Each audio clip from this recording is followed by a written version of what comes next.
Welcome everyone to Pro Tips with BST. So glad to see you today. My name is Brittany Brown and Cherri Flynn, and we work for SC Works. We are business solutions consultants, and you are joining us for BST Pro Tips.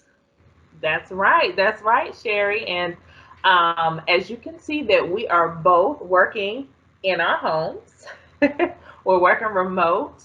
I think that this is a great testament to kind of the times that we're in now. So, because you just never know as a job seeker with everything going on the way that it is, you have to be prepared to speak virtually, right, Cher? Absolutely. And we're on these calls all day, every day. That's So, right. That's right. So, to jump right in, our topic today is about soft soft skills. skills. Yes, soft skills. So I'm sure you probably have heard of that before, but I'm going to let Cherri go into a little bit more detail about what soft skills are. So, Cher, could you tell us what are soft skills? Yes, soft skills are employability skills. So when you think about soft and hard skills would be like being able to do welding or drive a forklift, or maybe you know how to use Microsoft Office. Those are all hard skills, but those skills only take you halfway there. The soft skills of knowing how to treat people in the workplace, how to treat customers, and your behavior are all a part of your soft skills. So we call them employability skills. Awesome. Well, thank you so much for that explanation, Cherri. And could you go into a little bit of detail about some examples, maybe of some soft skills? Sure. In the Catawba region, which we service, it's Chester, Lancaster, and York counties, the employers got together and came up with a list of soft skills that are valued most in our area. So for you job seekers in our region who are watching this, pay attention because these are the things employers are looking for. Number one is communication. And by the way, that is pretty much nationwide the number one skill that employers are looking for is good communication. The others are problem solving, teamwork, integrity, conflict resolution, and time management. So that Mhm. makes up the six soft skills that our employers are looking to find in job seekers when you go in to apply for that job. So, Cherri, let's dig a little bit deeper into some of these soft skills because I'm sure we're all wanting to know, what are some examples? What do we mean when we list these soft skills out? And I think the first one that you mentioned was communication, right? Yes, communication. And I want you to think well beyond just like Brittany and I sitting here talking, because this is the communication now because we're remote. But we have to think about how we conduct ourselves here, how we communicate on a phone call, how we communicate via text message, how we communicate via email. So things have changed. When you add these other things in, sometimes you could send something off and not realize it, and it could have a different meaning to the person on the other end. So communication is highly important, and it takes in everything. So it's not only the people you're working with, it's the customers and people that you're serving as well. And Brittany, you know all about these soft skills, so I'm going to toss one to you. Let's talk about problem solving. All right, problem solving. So when we think about problem solving, think about the several different situations and circumstances that you might find yourself in, and the amount of time that you have to figure how to work it through, and the resources. So problem solving brings all of those things together. And when I think about problem solving, I have an example off the top of mind, and maybe this can kind of help you understand a little bit. I know an individual, and she's a manager. And when you think about a manager, how many tasks a manager has throughout the day, throughout the week, it is extensive, right? So she was just faced one day with having to cover for one of her teammates who was not able to complete his task. So what did she do? She problem solved. The first thing that she did, she created a plan. So she prioritized her task in this plan. So what the most important to the least important. And because she was able to do that, she was able to go through, check her items off. And not only was she able to get through with her stuff, she got through with his stuff as well. So She utilized some of her tools, her resources, and her time, which we'll talk about that a little bit later on, to get some things done. So that's a good example. So I think, Cherri, the next one is about teamwork, right? All right. Yes. Look, we're teammates, right? And I'm rolling right off of what you just said because a lot of them, like, they play together well. So teamwork, that's another one. You mentioned that, but that's exactly what she was exhibiting. She was exhibiting good teamwork. How can I help him get his job done? And how can it help us as a team? So it is true that I look at it that we should be able to help each other, whether we're cross-trained or not. If we can help each other in any even small ways, those are things that tell your coworkers, I have your back. I'm doing my best to help you. Um, do take on things that you are allowed to do, get permission to do it, but look at little things that you can do just to make their life easier. Even if it's something where we share an office, sometimes it could be just cleaning up one side of the office to make it a little more enjoyable to work there. Just any little thing that you can do to help one another. It's all about teamwork and having each other's back, because at the end of the day, you win as a team and you lose as a team. So you want to win as a team and be a part of that winning team. Teamwork Yeah. makes the dream work, right? Yes, it does. And our next one is integrity. You know, this is the most difficult one to explain.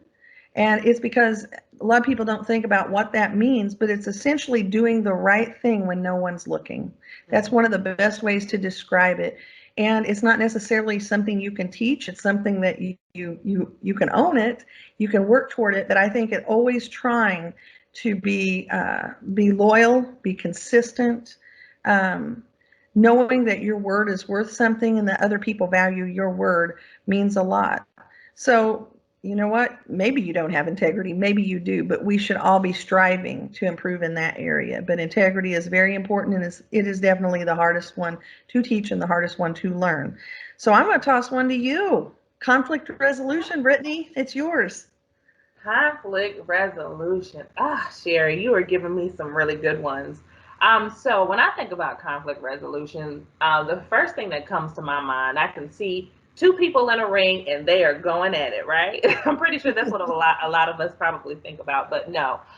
Conflict resolution is definitely dealing with a situation, maybe between an individual, maybe between several individuals, and coming up again with a solution to solving maybe a miscommunication, or just a place where you guys just don't agree, right? So with conflict resolution, I believe the best way to approach it, if it's in a positive way, that is ultimately what is going to give you the result that you want to have, right? So if you approach a conflict or a disagreement or something like that, you just want to make sure that you take a step back, maybe assess the situation, assess to see exactly what the problem is, right? And then try to come up with some solutions so that when you confront the person, that you're able to present some solutions so that maybe you guys can kind of come up with some level of compromise or something. So, like I said before, it's all in how you approach it. I understand it may be a little bit, it might take you aback a little bit, but if you just kind of take a step back and you kind of plan for it,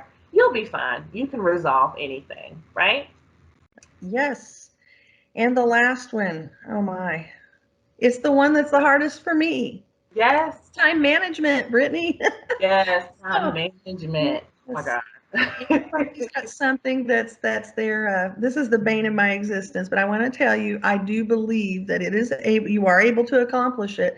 And part of time management for me has been learning to use my tools better. I'm getting to the point where I am much better about using my calendar. Not that we don't have a calendar, but I'm not talking about the hard calendar, but one in my computer, linking it to the things that I need, being better about tasking my time out. And the tools that I use could also be, I have a new notebook that I like it better than any I've ever had because it's helping keep me organized. And that organization is helping with the time management. Before I toss this your way, Brittany, one thing I think we should mention is that everyone has something that they're working on. So just because we may be experts in the field of workforce and helpful and we want you to succeed, we want you to know that we all of us are working on something because we're not perfect and we're constantly learning and striving to do better ourselves.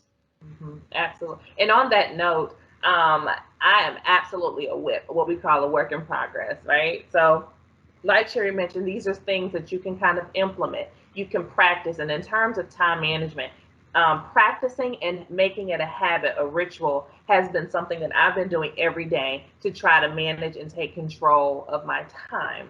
And as you practice, as you get to learn what works best for you, you'll be able to make adjustments. And trust and believe, it is a trial and error process, guys. It is a trial and error process, but you're not alone, which is why you have so many different sources of information that you can turn to. You have us as your professional development consultants that you can consult with. Just use them, utilize them. Ask questions. Be open to change and evolving. Right? That's what this whole process is about. It's about evolving into the person who it is that you want to be. So, Cherri, we have covered a whole lot today, don't you Yes. think? Yes, we have. And one thing I do want to mention to our job seekers, just know that we have a lot of tools that are at your disposal. SC Works, we have developed in-house something called Job Endurance Training. It's known as JET. And that was developed in-house. It's a nationally recognized and award-winning program to better your soft skills. So if there's something you're struggling with, reach out to us. We have the ability to help you through JET. And Brittany, I think that speaks volumes. We have prepared a lot of people to go back out into the workforce and be ready to tackle that new job.